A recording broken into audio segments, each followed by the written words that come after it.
Bonjour à tous. Dans cette vidéo nous plongerons dans l'histoire incroyable de David Bennett, un ingénieur en chef dont la vie a basculé lors d'une tempête meurtrière au large des côtes californiennes en 1983. En luttant pour sa survie, il a vécu une expérience de mort imminente qui l'a conduit à découvrir sa véritable essence et sa famille d'âme. Guidé par des êtres de lumière, David a non seulement reçu un message divin sur son mais il a également trouvé la force de vaincre un cancer du poumon de stade 4. Transformant ainsi sa vie à jamais. Je suis David Bennett. J'ai grandi dans le centre de New York.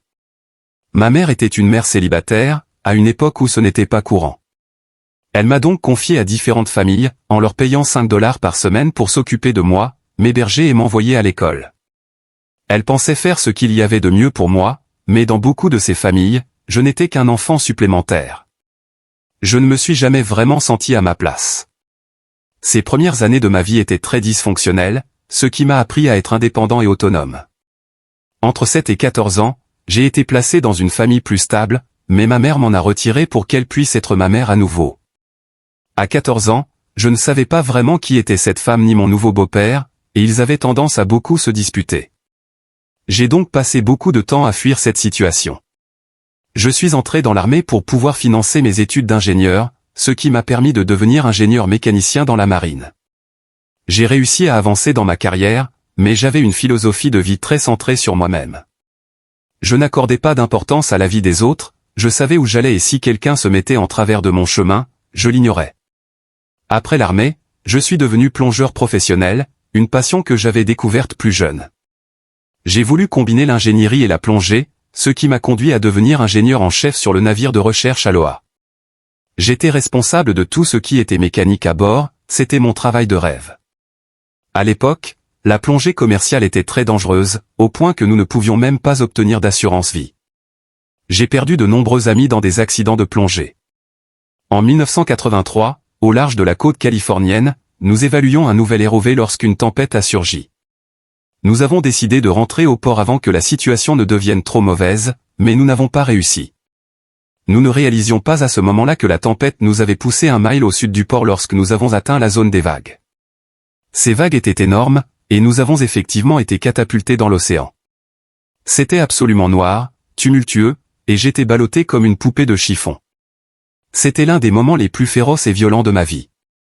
On ne peut retenir sa respiration qu'un temps limité, et rapidement, j'ai commencé à me noyer. Il y avait cependant une sensation persistante que je n'étais pas seul, qu'il y avait quelque chose de plus grand là. Je pouvais voir la lumière de l'horizon au loin. Nous essayons de garder un visuel sur le bouet du port, mais quand on est dans ces énormes vagues, il est facile de perdre l'orientation. Nous avons fini par perdre de vue le port. Lorsque la tempête a frappé, notre Zodiac s'est plié en deux comme un sandwich au beurre de cacahuète, et j'étais à l'avant, catapulté dans l'océan. En tant que plongeur professionnel, je ne panique pas facilement, mais c'était la nuit, sans lumière, et j'étais complètement perdu. À un moment donné, j'ai ressenti une privation d'oxygène, suivie d'une euphorie qui a envahi mes sens. Je me suis retrouvé dans cette obscurité totale, mais soudain, c'était calme et paisible.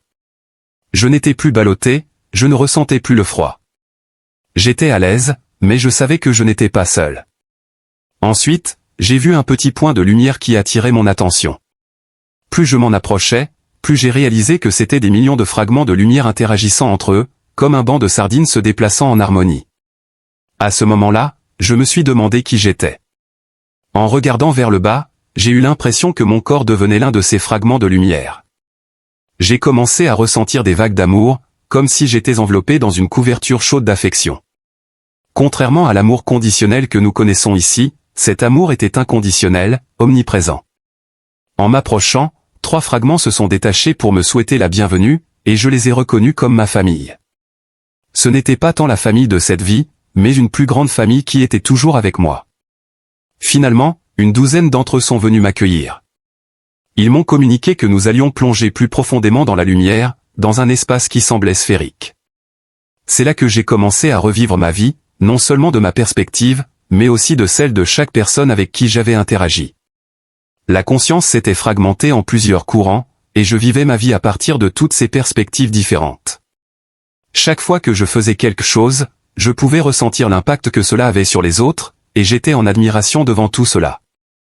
J'ai aussi réalisé que non seulement je vivais cela, mais ma famille d'âme, comme je les appelle, le vivait avec moi. En tant que jeune homme un peu arrogant, j'ai fait des choses dont je n'étais pas fier. Lorsque ces éléments sont apparus dans ma revue de vie, j'étais très gêné, car ils devaient vivre cette expérience alors qu'ils évoluaient à un niveau de conscience supérieur à tout ce que j'avais jamais connu. Pourtant, ils m'aimaient et me soutenaient pendant toute cette revue de vie. Tout était d'une clarté cristalline, ce qui était à la fois inspirant et incroyablement humble, de voir à quel point nous affectons le monde qui nous entoure. Finalement, j'ai atteint un point où j'avais effectivement quitté mon corps. Ce qui est arrivé ensuite n'était pas aussi clair. Je ne réalisais pas à l'époque, mais je regardais mon propre avenir. Ce que j'ai vu ressemblait à un couloir, un chemin devant moi, avec plein d'options à la périphérie. Cela était un peu déconcertant, car je n'avais pas la même concentration que dans ma revue de vie.